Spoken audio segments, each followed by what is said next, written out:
Welcome. I would imagine that many of you who listen to these talks belong to churches that have faithfully preached the gospel for many, many years. But how can it be that such a church turns away from God? Or how can it be that a family which seems devoted to God can turn away from God? Well, in our psalm for today, Psalm 78, it explains that there are two possibilities.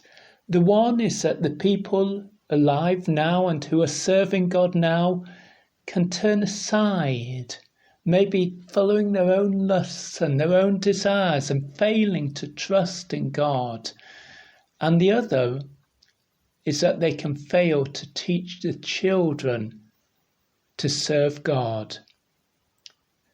My name is Keith Simons. I'm a Bible teacher from England. I present these talks on how to understand the King James Bible using the Psalms. Today we're looking at the second longest psalm. The longest is Psalm 119, but today's psalm is Psalm 78. It has the brief title, Maskil of Asaph. Asaph was the writer of the psalm. A maskil means a teaching psalm. There is a lesson to learn as we study this psalm. And as we've already seen, the lesson is that we must remain faithful to God and we must teach our children also to be faithful to God. Verse 1. Give ear, O my people, to my law. Incline your ears to the words of my mouth. Incline your ears. Turn your head to listen. Give ear. Listen to what I'm saying. He could have said, listen and pay attention to my law. This is the Hebrew word Torah. It really means teaching. Listen to what I'm teaching you. Study it carefully. Verse 2. I will open my mouth in a parable. I will utter dark sayings of old, which we have heard and known, and our fathers have told us.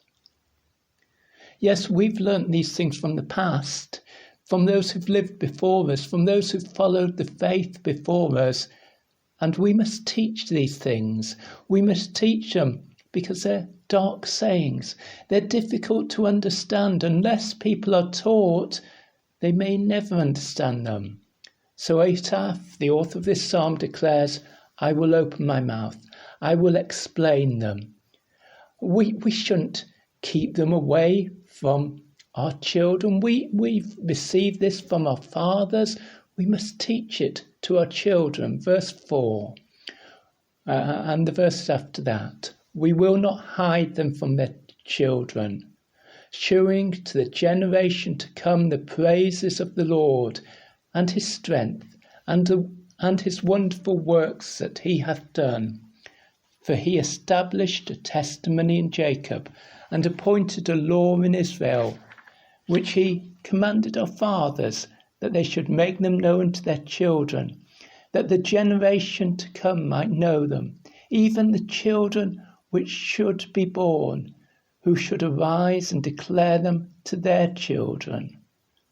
Okay, what we've got here is the declaration that we've received the instruction about God from our fathers, from those who followed God before us. And therefore, we have a duty to take that message, we who follow God, we who serve God, and we must declare them to our children. The next generation, the people who live after us, need to know about God, our wonderful God, God who does so many kind and good things. And this must continue throughout the years and throughout the centuries, that each generation must teach the next generation how to serve God in the way that pleases him. And the purpose of this is, verse 7 and verse 8, that they, the children, might set their hope in God and not forget the works of God, but keep his commandments. and might not be as their fathers, a stubborn and rebellious generation, a generation that set not their heart right, and whose spirit was not steadfast with God. Okay, the fathers before in this psalm, when we had them in verse 3, they were faithfully declaring the message of God to the children. But here in verse 8, the fathers are a stubborn and rebellious generation. They're people who are not serving God. Stubborn and rebellious. They won't change their mind. They're turning away from God. Their hearts are wrong. Their spirit is wrong. And so the children, the new generation, the young people, need to learn the right way to go. Do you see what's happening here? We've got two sets of fathers. We've got people in the past who were loyal to God from our nation, and people who were not loyal to God. And that's why we must teach the children, because they could copy the example of either of them. If children are like their parents, they could go the right way or they could go the wrong way.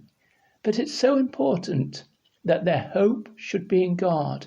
It's so important that they should remember what God has done. They should know carefully what God has done for their church, for their family, for their nation. It's so important that they obey what God has commanded.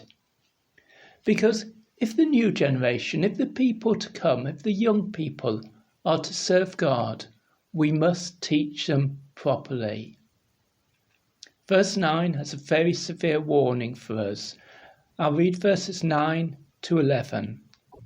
The children of Ephraim, being armed and carrying bows, turned back in the day of battle.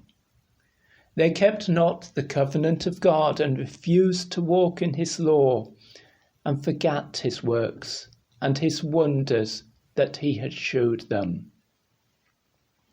Okay, the children of Ephraim, being armed and carrying bows, turned back in the day of battle. Children of Ephraim, here it means the people of. Here it means people from the family of Ephraim. Ephraim was one of Joseph's sons. It was one of the tribes of Israel. So we're saying that the soldiers from Ephraim were armed and carrying bows, so they were carrying the best weapons they had at that time, and they went into battle. They went to fight a battle, this army from Ephraim, but they didn't fight the battle. They saw their enemy and they became afraid of their enemy, therefore they turned back in the day of battle. And because they turned back in the day of battle, it meant their enemies could chase after them and kill them. They were defeated because of their fear of their enemies. When did this happen? Well, we look in the history of the Old Testament and there's a few places where we think it could be, but we're not really very sure. Maybe this is a word picture. Maybe this is saying what it's like if you don't follow God properly. Because what does it say of these people, the children of Ephraim, in other words, the soldiers from Ephraim? In verse 10, it said they didn't keep the commandment of God. They refused to walk in his law. They forgot God's works. They forgot the wonders that God had shown to them. So if we don't keep by our covenant, our relationship with God, if we don't obey God's law, if we forget what God has done and the wonderful things that he's done, we are like the children of Ephraim, the army of Ephraim, which went into battle, and even though they had everything to attack the enemy, they were afraid and they ran away. If we don't follow God properly, if we don't trust God properly, then we're placing ourselves in terrible, terrible danger. No, we need to remember what God has done in the past. We need to treasure up these things. And the children who've not seen these things themselves, we need to explain to them who God is and what he's done in our lives, what he did in the Bible, so that they know to serve God and to trust God and not to become like the children of Ephraim. Oh, such wonderful things God did. Marvellous things, wonderful things, verse 12. Marvellous things did he in the sight of their fathers, in the land of Egypt, in the field of Zoan. Okay, this is Israel's history. How did God set Israel's people free from slavery? Well, he rescued them from Egypt, where they were slaves. This is the time of Moses, the time of the first Passover. The field of Zoan is referred to there. Zoan was probably one of the royal cities of Egypt. So it's saying that God did wonderful things to save people from Egypt and from the power of the kings of its royal city, Zoan. What did God do? Verse 13. We've now got the account of the Passover and how God rescued Israel's people, and he brought them to the Red Sea, and he led them through the Red Sea on dry land. Verse 13, he divided the sea and caused them to pass through, and he made the waters to stand as an heap. In other words, the waters piled up on either side of them. They walked through by a miracle on dry land, and then through the wilderness they went, through the desert. How wonderful! The pillar of cloud that led them on their journeys for 40 years through the desert. And at night it turned to a pillar of fire, guarding them from their enemies, guarding them from danger. Verse 14. In the daytime also he led them with a cloud, and all the night with a light of fire. But if they were in the desert, a whole nation, for 40 years, how did they find the water that they needed? The desert is a dry place. Well, God provided it. Verses 15 and 16. He clave the rocks in the wilderness and gave them drink as out of the great depths. He brought streams also out of the rock and caused waters to run down like rivers.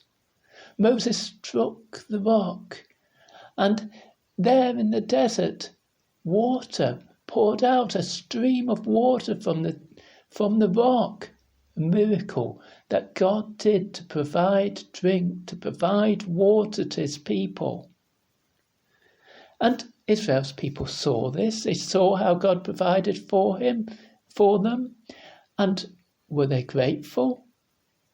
No. Verse 17. And they sinned yet more against him by provoking the Most High in the wilderness. And they tempted God in their heart by asking meat for their lust. Yea, they spake against God, and they said, can God furnish a table in the wilderness? So they asked for meat. The word means food, the Hebrew word. It could mean grain or it could mean meat.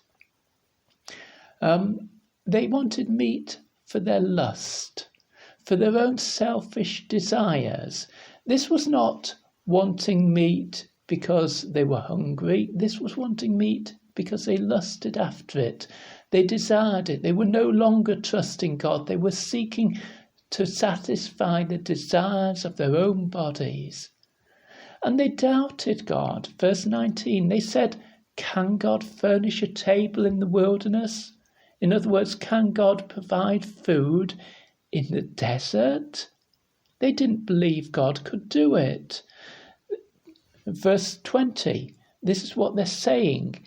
In the desert, these people who God set free from being slaves in Egypt, these people who God was providing for, they said, behold, He smote the rock that the waters gushed out and the streams overflowed. Can he give bread also? Can he provide flesh for his people? They're saying they don't believe that God can give bread. They don't believe that God can provide flesh. They don't believe in the power of God. Verse 21, therefore the Lord heard this and was wroth. So a fire was kindled against Jacob, and anger also came up against Israel, because they believed not in God and trusted not in his salvation. They believed not in God. They wouldn't believe in the God who'd rescued them. Salvation means rescue.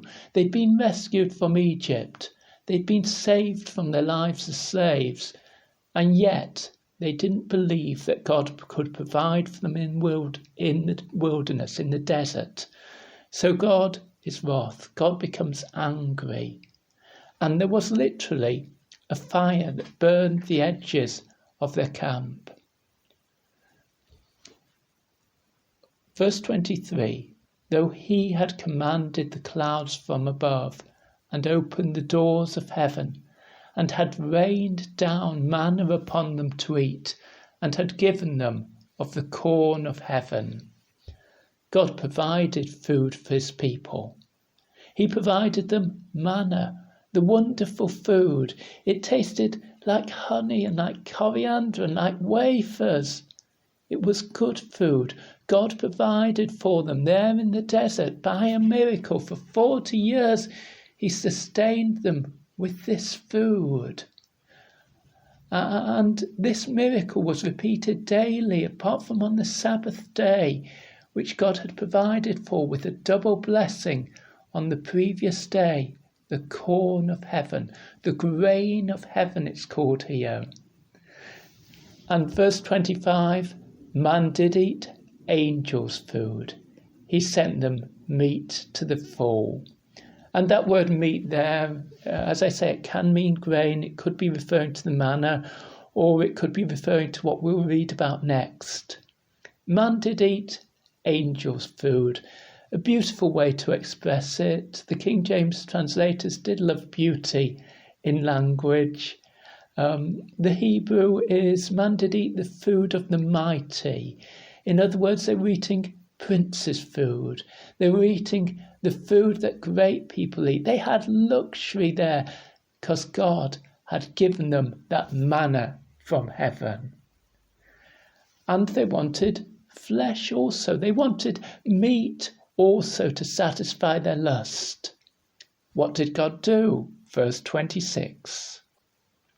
He caused an east wind to blow in the heaven, and by his power he brought in the south wind. He rained flesh also upon them as dust, and feathered fowls like as the sand of the sea. So the wind blew, and God sent flesh, that means meat, and it came down on them like rain or like dust. It surrounded them. All this meat like the sand of the sea. What was this meat? Feathered fowls. The Hebrew says birds with wings. This was the famous quail which God provided. Flocks of birds that were easy to catch and made good meat. And God provided it abundantly for Israel's people. Verse 28, and he let it fall in the midst of their camp, round about their habitations. Habitation means a place where you live. Their tents, of course, in the desert. Verse 29, so they did eat and were well filled, for he gave them their own desire. They were not estranged from their lust. But while the meat was yet in their mouths, the wrath of God came upon them, and slew the fattest of them, and smote down the chosen men of Israel.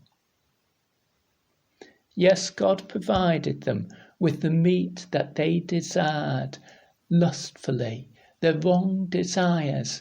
They were not estranged from them. They were not a stranger to their lust. No, they could eat as much as they wanted. But although God gave them that food, Although God permitted them to eat it, he also made a judgment against them because they had refused to believe God.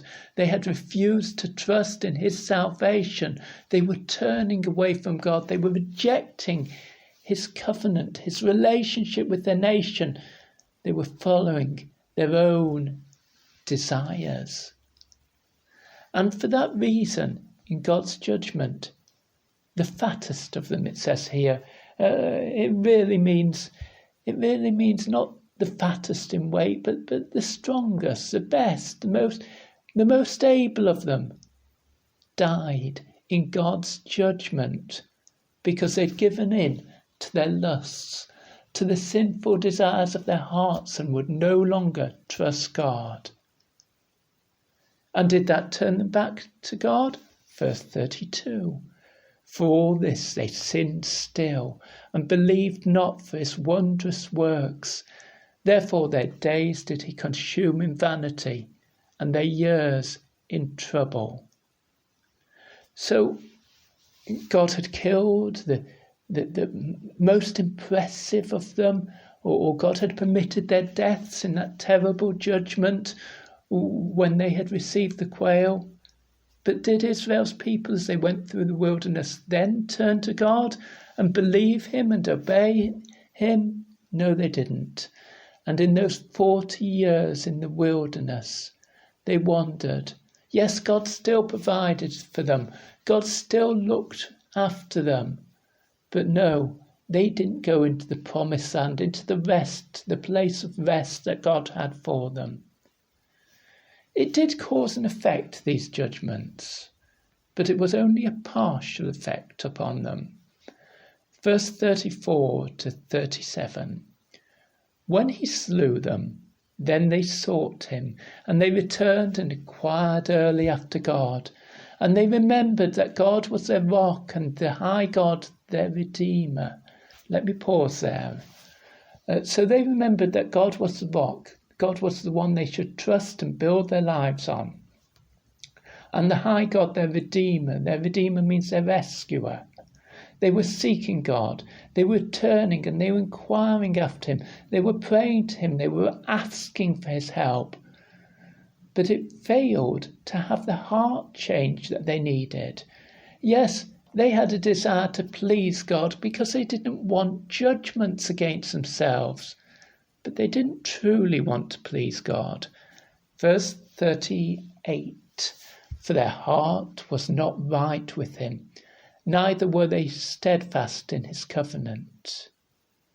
I missed out verse 36. Nevertheless, they did flatter him with their mouth, and they lied unto him with their tongues. They flattered him with their mouth. They spoke words to praise God, but their hearts didn't mean it. They lied to him with their tongues. These words of praise they were speaking to God, these words of respect for God, were not in their hearts. Verse 37, their heart was not right with him. They weren't keeping to God's covenant, God's relationship with them. They weren't obeying his law. They weren't steadfast in his covenant. But God understood their weakness. The weakness of these people in the desert who he'd provided for, who Moses was leading. God understood them. He cared about them. And he didn't punish them as much as they deserve. Verse 38, but he, being full of compassion, forgave their iniquity and destroyed them not. Yea, many a time turned he his anger away and did not stir up all his wrath. For he remembered that they were but flesh, a wind that passeth away, and cometh not again. Oh, God knew the shortness of their lives. God knew that all of those adults who left Egypt would die in the desert, excepting only Joshua and Caleb. He knew their weakness. And so he forgave their iniquity, it says in the King James Version. Literally, he covered it over. He didn't carry out the full punishment that they deserved. He let them live so that there would be a future generation to serve him, so that there would be a future generation who would know him. But let's still think of those people who died in the desert. Let's think of them going those 40 years led by God through the desert with the promise of God to rescue them and to bring their nation to the promised land, the land of Israel. Yet time after time they rebel against God. Verse 40. How oft did they provoke him in the wilderness and grieve him in the desert? Yea, they turned back and tempted God and limited the Holy One of Israel. That word limited is a rare word. It only occurs here in the Hebrew Bible. It could mean that they hurt God. It could mean that they made him sad. It could mean that they limited him and they didn't allow him to do what he wanted to do in their lives. Oh, God wanted to show them such kindness, but they remembered him not. They wouldn't follow him. They ought to have remembered. They had seen the things that God did to rescue them from Egypt. They'd seen the 10 plagues that God sent upon Egypt. And yet they didn't remember how powerfully God had acted to save them.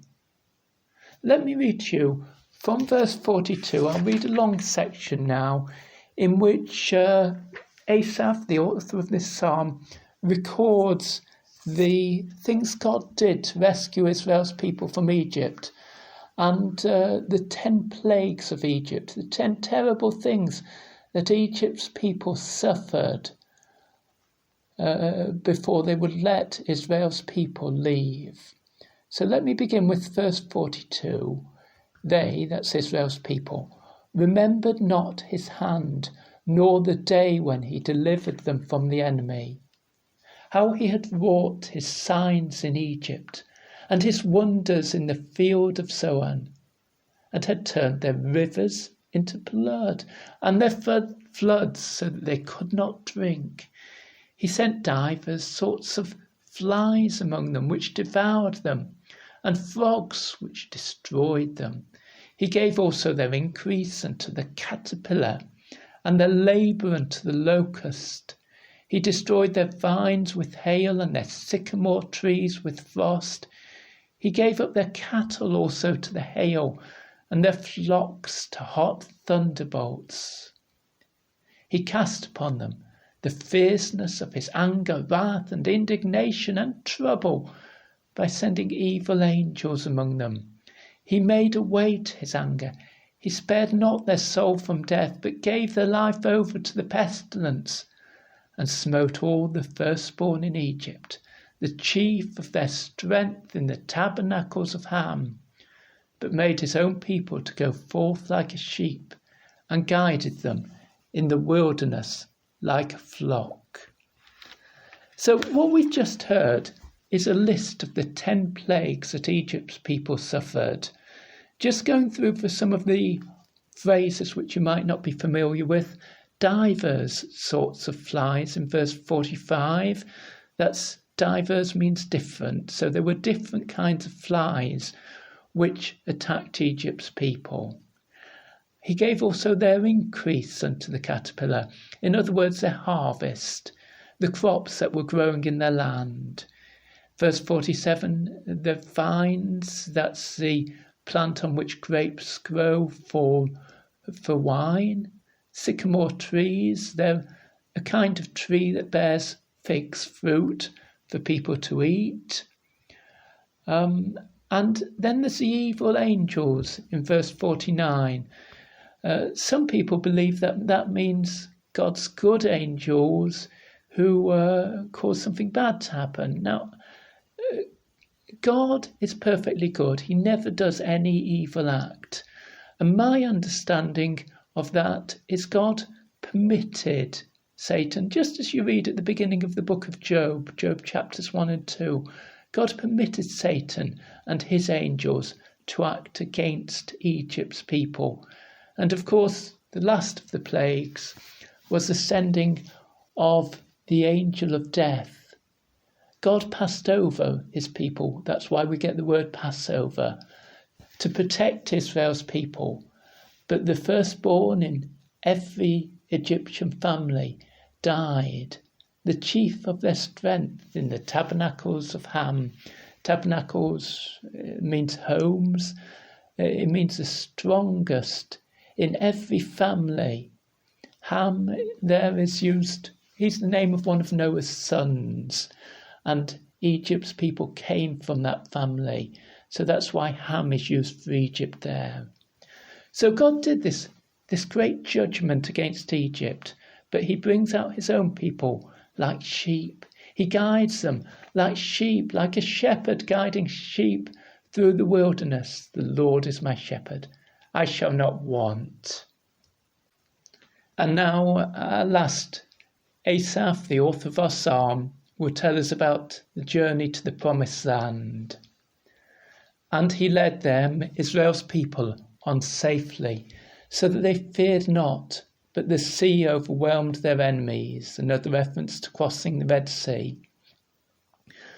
Verse 54, and he brought them to the border of his sanctuary, even to this mountain, which his right hand hath purchased. His sanctuary means his holy place, and we could think this mountain means Mount Zion, the mountain on which a temple was, God's holy place. But in fact, if you compare this with Exodus 15, verse 17, you'll see that the reference here is to the whole land of Israel as God's mountain and God's sanctuary, God's holy place. And so God brings Israel's people to the border of their own land, and then he gives that land to them. Verse 55, he cast out the heathen also before them, and divided them in inheritance by line, and made the tribes of Israel to dwell in their tents. The heathen means the Canaanites, the original inhabitants of the land. God cast them out. He sent them away from that land to give it to Israel. And he gave Israel an inheritance by line. The line is to measure out each plot which each person received. And the tribes of Israel dwell in the tents, in the dwelling places of the heathen who've lived there before them. They take over the towns which formerly belonged to those Canaanites. God gave them the promised land. And in the promised land, did they serve God? In this long psalm, we're getting used to what happened now. You might want to pause the talk before we continue, or you might feel comfortable, just continue and go on. But we're now going to read a record of what happened in the promised land. And I'm afraid there, Israel's people so often did not obey the true God. Verse 56. Yet they tempted and provoked the Most High God, and kept not his testimonies, but turned back, and dealt unfaithfully like their fathers. They were turned aside like a deceitful bow. So we've got Israel's people delivered from Egypt, the 40 years in the desert. And now God brings their children into the promised land. It's a new generation, young people who should have learnt that they should be serving God. But in fact, they turn away from God. Once again, they test God, they provoke him, they don't obey what he has told them to obey. Turned aside like a deceitful bow. When you're firing a bow, as in bows and arrows, obviously you're pulling it back with all your strength. And if anything goes wrong, if you pull back the string of the bow and it doesn't hold, it's going to spring back at you. It's going to cause you who are firing that arrow a terrible injury. They provoked God, verse 58, to anger with their high places, and moved him to jealousy with their graven images. So Israel's people in the promised land, on the high places, they made altars to false gods. They worshipped false gods. They had graven, that's engraven, images. They made themselves idols to pray for. Verse 59, when God heard this, he was wroth, and greatly abhorred Israel, so that he forsook the tabernacle of Shiloh, the tent which he placed among men, and delivered his strength into captivity, and his glory into the enemy's hand. Okay, we're now up to what happened during the life of Samuel. For many years, through the period of the book of Judges, for centuries, Israel's people were in the promised land. Sometimes they served God and sometimes they did not. But in the end, God's judgment came once more upon them. God forsook, he left the tabernacle of Shiloh. This was the house of God, which God had told Moses to build in the wilderness. And Israel's people placed it in Shiloh, in the region of Ephraim. But God left that place in an act of judgment against Israel's people. And even the Ark of the Covenant, the sacred box, it was allowed to pass into captivity, into a foreign land, into the land of the Philistines. God's glory, God's greatness was in the hand of the enemies. You can read the account of this in 1 Samuel chapter 4, how the Philistines captured the Ark of the Covenant. And that was the end of the tabernacle at Shiloh. The priests moved it to the sacred tabernacle, the house of God, to another place. And the Ark of the Covenant no longer stood inside that sacred tent.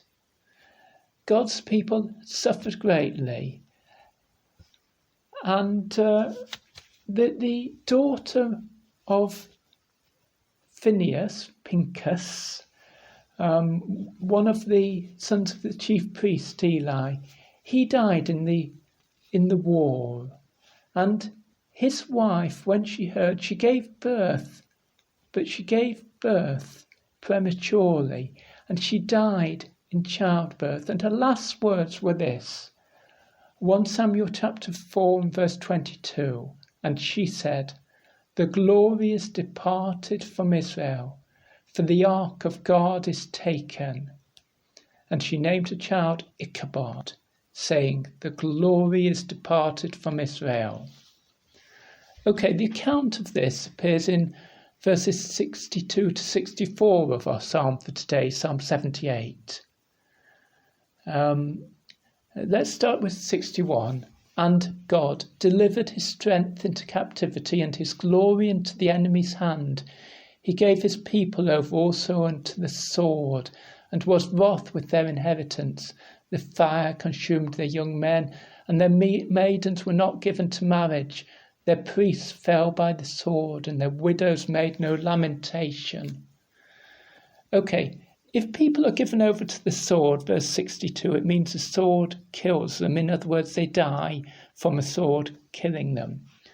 In verse 63, the young men are killed by fire, and the maidens are not given to marriage because the men who would be their husbands have died.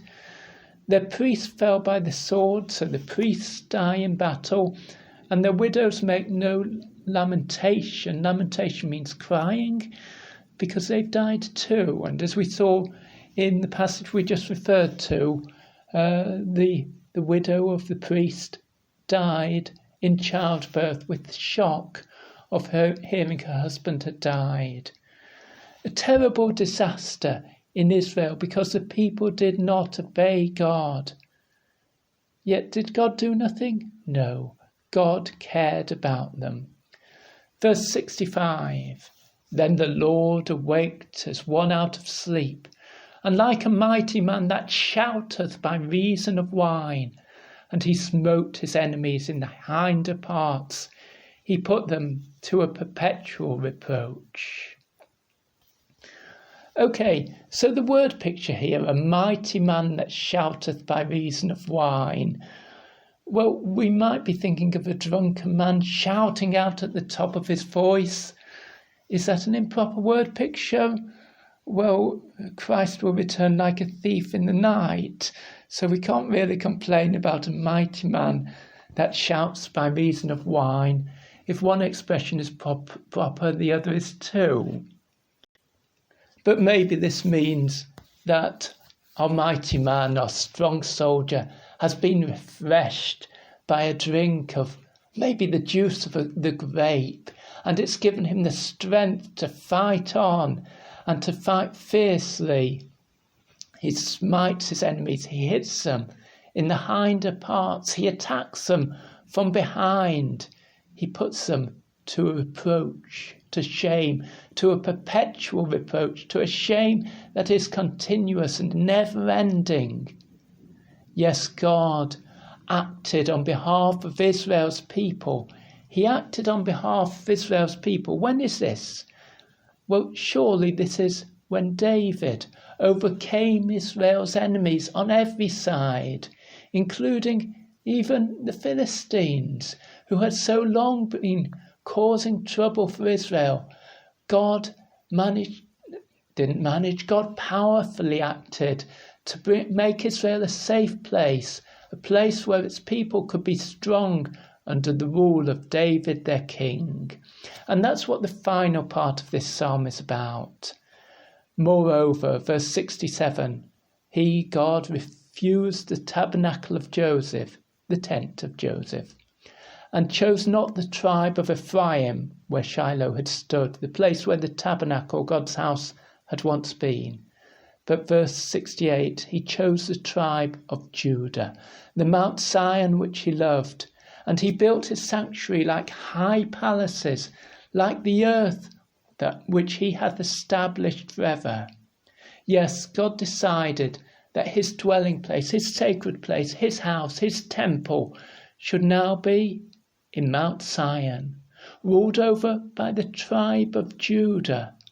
Mount Zion is the hill in Jerusalem where the temple stood, and he built his sanctuary, his holy place, like high palaces. So impressive, so beautiful this place was that Solomon, David's son, prepared for God to live in amongst his people.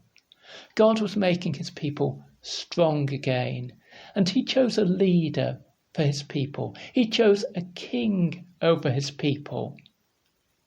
Verse 70 to the end. He, God, chose David also his servant, and took him from the sheepfolds. From following the ewes great with young, he brought him to feed Jacob his people, and Israel his inheritance.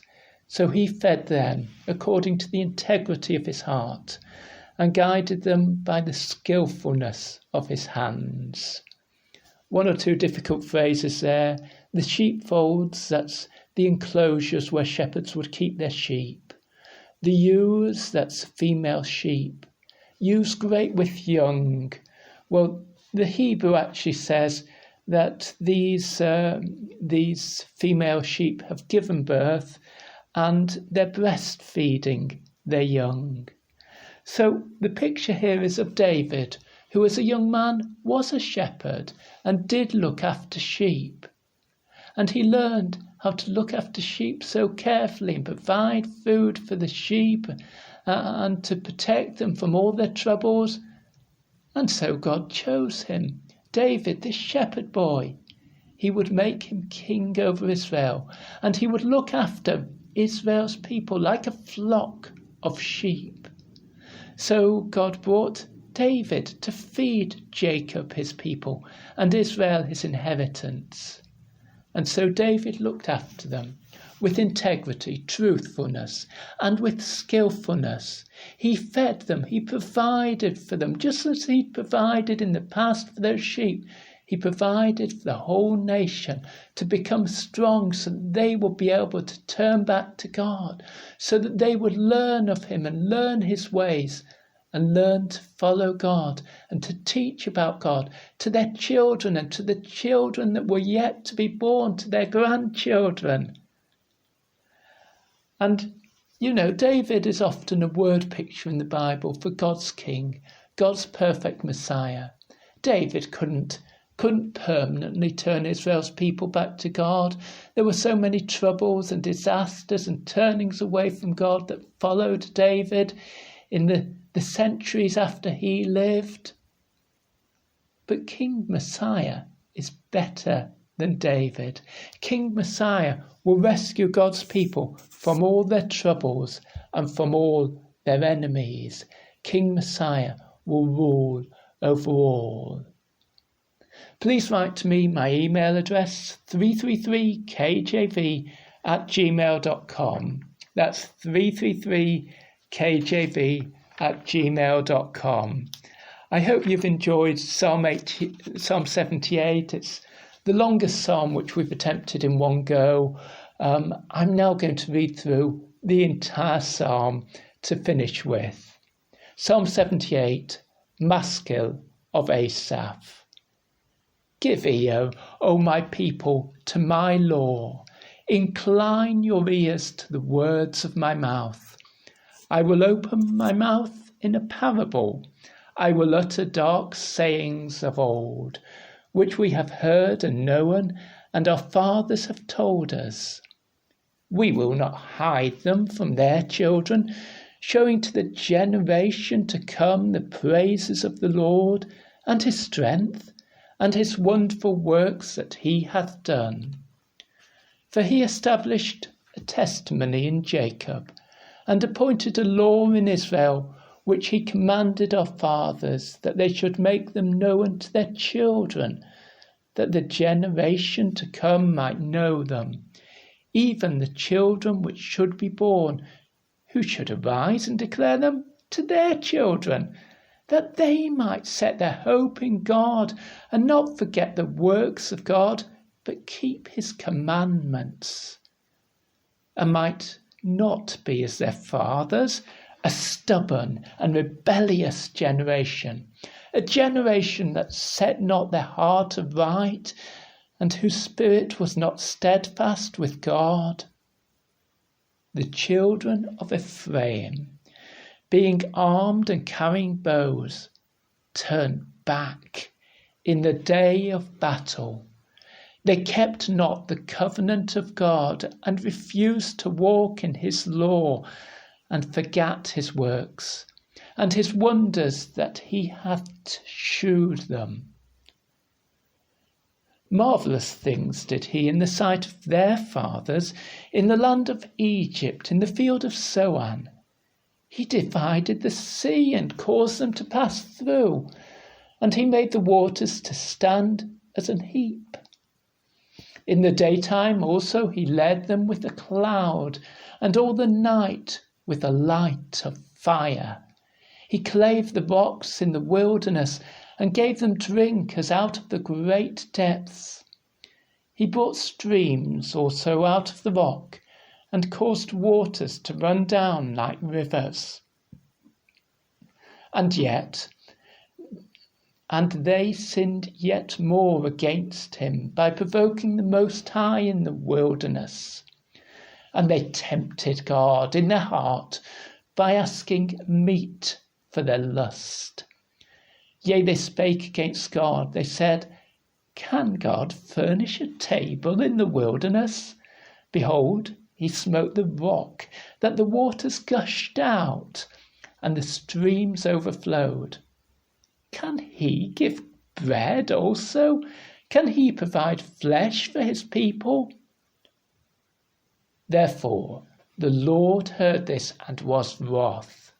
So a fire was kindled against Jacob, and anger also came up against Israel, because they believed not in God, and trusted not in his salvation. Though he had commanded the clouds from above, and opened the doors of heaven, and had rained down manna upon them to eat, and had given them of the corn of heaven, man did eat angels' food. He sent them meat to the full. He caused an east wind to blow in the heaven, and by his power he brought in the south wind. He rained flesh also upon them as dust, and feathered fowls like as the sand of the sea. And he let it fall in the midst of their camp, round about their habitations. So they did eat, and were well filled, for he gave them their own desire. They were not estranged from their lust. But while the meat was yet in their mouths, the wrath of God came upon them, and slew the fattest of them, and smote down the chosen men of Israel. For all this they sinned still, and believed not for his wondrous works. Therefore their days did he consume in vanity, and their years in trouble. When he slew them, then they sought him, and they returned and inquired early after God, and they remembered that God was their rock, and the high God their Redeemer. Nevertheless, they did flatter him with their mouth, and they lied unto him with their tongues, for their heart was not right with him, neither were they steadfast in his covenant. But he, being full of compassion, forgave their iniquity, and destroyed them not. Yea, many a time turned he his anger away, and did not stir up all his wrath, for he remembered that they were but flesh, a wind that passeth away, and cometh not again. How oft did they provoke him in the wilderness, and grieve him in the desert? Yea, they turned back and tempted God, and limited the Holy One of Israel. They remembered not his hand, nor the day when he delivered them from the enemy, how he had wrought his signs in Egypt, and his wonders in the field of Zoan, and had turned their rivers into blood, and their floods that they could not drink. He sent divers sorts of flies among them, which devoured them, and frogs which destroyed them. He gave also their increase unto the caterpillar, and their labour unto the locust. He destroyed their vines with hail, and their sycamore trees with frost. He gave up their cattle also to the hail, and their flocks to hot thunderbolts. He cast upon them the fierceness of his anger, wrath, and indignation, and trouble, by sending evil angels among them. He made a way to his anger. He spared not their soul from death, but gave their life over to the pestilence, and smote all the firstborn in Egypt, the chief of their strength in the tabernacles of Ham, but made his own people to go forth like sheep, and guided them in the wilderness like a flock. And he led them on safely, so that they feared not, but the sea overwhelmed their enemies. And he brought them to the border of his sanctuary, even to this mountain which his right hand had purchased. He cast out the heathen also before them, and divided them an inheritance by line, and made the tribes of Israel to dwell in their tents. Yet they tempted and provoked the Most High God, and kept not his testimonies, but turned back, and dealt unfaithfully like their fathers. They were turned aside like a deceitful bow. For they provoked him to anger with their high places, and moved him to jealousy with their graven images.